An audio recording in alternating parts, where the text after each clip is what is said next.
तर आमदार प्रकाश सुर्वेंकडून करमाळ्यातील पूरग्रस्तांना मदत केली जाणार आहे। करुणा सेवा ट्रस्ट आणि शिवसेना वैद्यकीय मदत कक्षाकडून ही संयुक्त मदत केली जाणार आहे।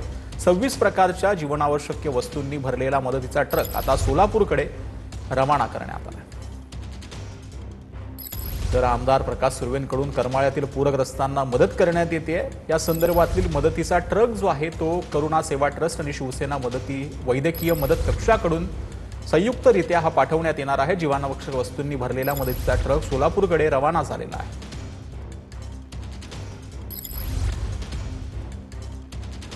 तर आमदार प्रकाश सुर्वेंकडून करमाळ्यातील पूरग्रस्तांना मदत करण्यात येते।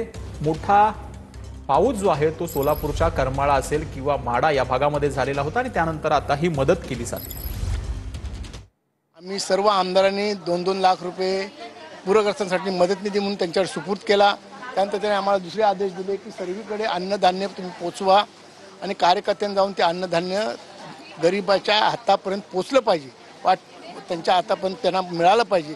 त्यासाठी असणाऱ्या 27 वस्तूचं किट आम्ही त्याच्यामध्ये तुम्ही बघितलं असं स्पायकरच्या पॅन्टी आहे, जीन्स दिलेले आहेत, नवीन चादरी, सर्व नवीन शाळेतले बॅगपासून ते सर्व अन्नधान्यापासून सर्व किट आम्ही एकनाथ शिंदेच्या आदेशानुसार करत आहोत।